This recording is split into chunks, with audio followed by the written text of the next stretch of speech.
Hi guys, it's Nikki again. Welcome to the third video in our series. In this video, we will be looking at how we can help our kids become better independent problem solvers. This is important during distance learning because our kids are often on their own while parents are busy with work or other kids. We get frustrated that our kids need our help all the time, and our kids are getting frustrated because they can't get our help all the time. What a mess. Helping our kids gain independence in this area will make things smoother for everyone. In the last video, we discussed how important routines are to building your child's independence. Today, we're going to take that one step further and look at problem-solving routines. Because even with the best routines in place, our kids will still encounter problems. By working on their problem-solving skills, your child will be on the path to becoming a truly independent learner. The first step in empowering problem solving is actually an attitude adjustment. No, not that kind. We need our kids to understand that encountering problems is not a bad thing. The current buzzword for this attitude is growth mindset. Talk to your children about the fact that it is not bad to encounter problems or to be confused about schoolwork. In fact, we actually can't grow or learn if we avoid frustration and confusion. So whenever we get confused or frustrated, it means that we're growing and learning. That's something to be pretty excited about. If your kids don't believe you, you can mention that pretty much every invention we have in this world is the result of someone trying to solve a problem that had them frustrated or confused. Now, besides the avoidance of frustration, another reason why kids, and let's face it, most adults, don't like encountering problems is that they fear failure. Either they feel ashamed about the failure that has already happened, or they're afraid of the failure that might happen if they try again. Either way, this fear leaves them frozen and going nowhere. But there are some things we can do to encourage this growth mindset in order to reduce the fear of failure, and in so doing, we can move our kids forward into problem solving. First, we can start by encouraging and celebrating effort, not success. In this way, kids will feel successful not because they're getting things right, but because they have tried. As I mentioned in the last video, by celebrating effort, you will grow their ability to lean into hard things, which will ultimately end in your child having more success. Another easy thing you can do is to model the growth mindset yourself. Point out mistakes that you make and then talk out loud about what you have learned from that mistake. As they are able to see that we all make mistakes, it will take the sting and stigma out of their own mistakes. Another thing we can do to reduce the fear of failure is to give our kids a simple set of steps to follow. Basically, a routine. Having this routine in place will reduce the fear of the unknown path. Simply knowing that there is a process can help our children walk into the unknown. Can anyone even hear that without thinking about Elsa? I mean, that's actually what Frozen is about, yes? In the movie, both Anna and Elsa face their fear over the unknown. Elsa, true to character, just charges forward despite the fear. Anna discovers the steps to moving herself into the unknown, which is simply to do the next right thing. But I digress. Having a routine to follow gives kids the feeling that they have the tools to handle problems on their own. As your child tries and succeeds at solving small problems, they will build the confidence it takes to tackle the bigger problems. And if your child does end up needing to come to you for help, you can always use the old teacher trick of thinking out loud as you figure out the answer. This will help reinforce the routine that you've come up with to solve the problem. Alright, I've mentioned this infamous problem-solving routine a few times, but I haven't actually told you what it is yet. The reason for that is that the specific routine will change based on the age, personality, and the type of problem that you're trying to solve. But I'd like to give you a very basic framework so that you can take this framework and build off of it to fit your needs. The last thing I want to say is that this routine is going to sound ridiculously obvious. But remember that it's obvious to us because as adults, we are well versed in problem solving. But to children, problems still feel like this. The good news is that children can improve quickly when we explicitly teach or at the very least, outwardly model problem-solving routines. All right, here we go. Step 1, identify the problem. As I mentioned in the last video, having a routine built on questions makes them easier to remember and easier to adapt to new situations. So, I've built this routine around questions. Our question for step 1 is, what is the specific problem I'm having?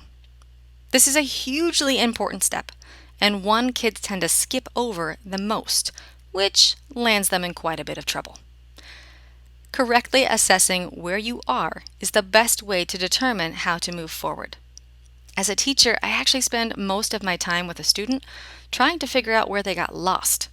Once I pinpoint their location, I can usually get them back on track pretty easily. Now, it's important for your student to identify the problem as specifically as they can.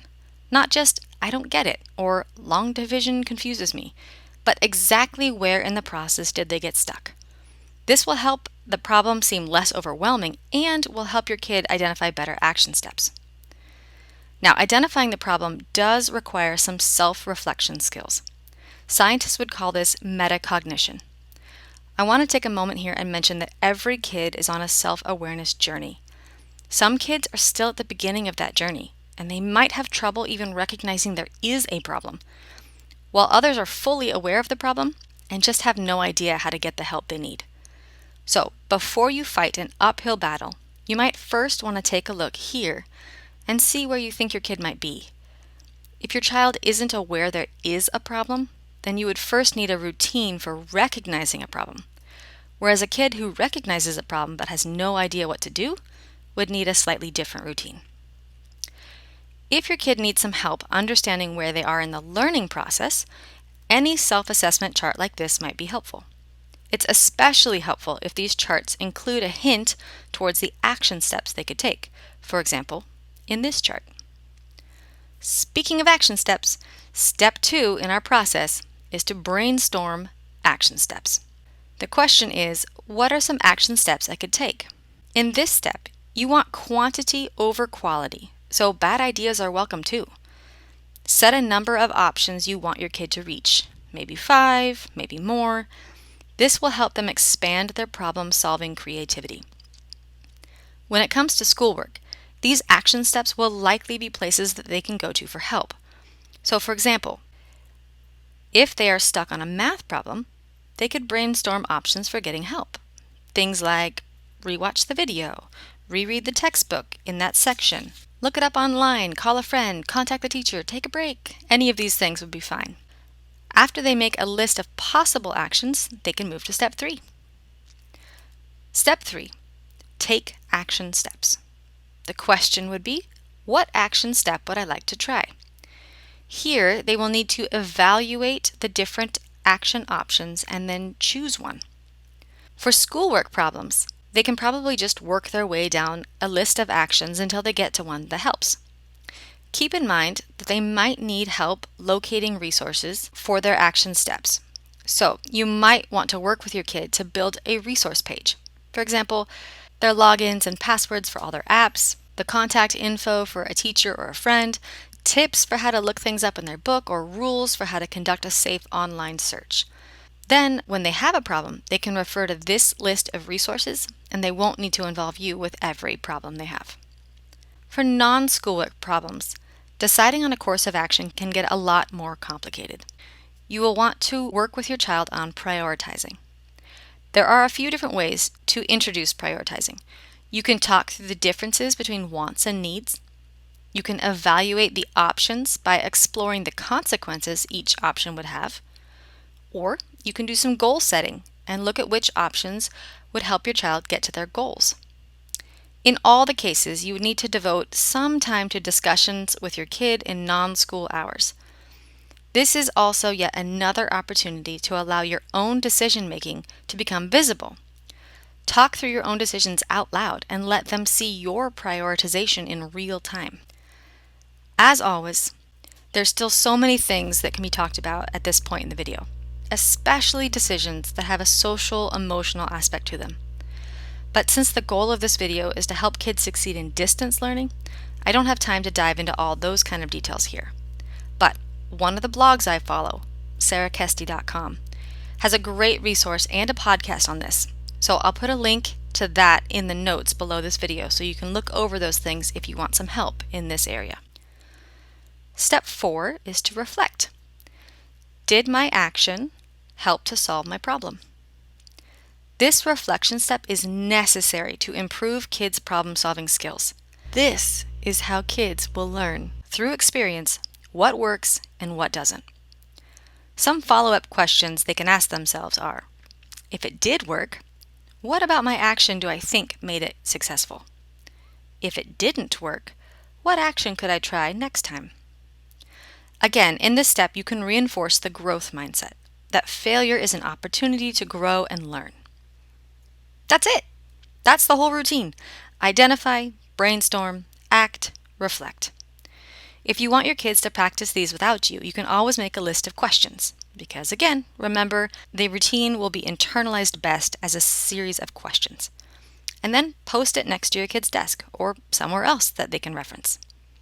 But speaking of reflection, let's look at some reflective questions you can ask your kid to empower them towards problem solving. One question you can ask them is, tell me about a time today when you had a problem and you found a way to solve it. You can follow up with things like this. What were some other options you came up with to solve your problem? Or what happened because of the choice that you chose? Let them explore the consequences and benefits of their choices. Another question you can ask is, can you think of a time today when you chose a need before a want? You can ask this especially if you witness them making a good decision. By asking this question, you can demonstrate to your child that they are capable of making good choices and prioritizing. They just maybe aren't super aware of when they're making those choices. And building awareness will help build their confidence when they're facing choices in the future. Okay, let's do a quick recap of where we've been. We've learned that routine and the growth mindset can move our kids from a place of fear to a place of action. We've also seen that we can help our kids lean into problem solving by celebrating effort and improvement and helping them to reflect on the consequences or benefits of their decisions. Lastly, we looked at a simple problem solving routine that can get your kids started on the journey to independent problem solving and a few questions to help us engage our kids in dialogue about problem solving. I want to leave you with this one quote from the podcaster that I listen to, Sarah Kesty. She says, success doesn't look like never needing help. It means knowing your areas of need and knowing where to find the help. I hope all of you guys find success this week. Thanks for watching.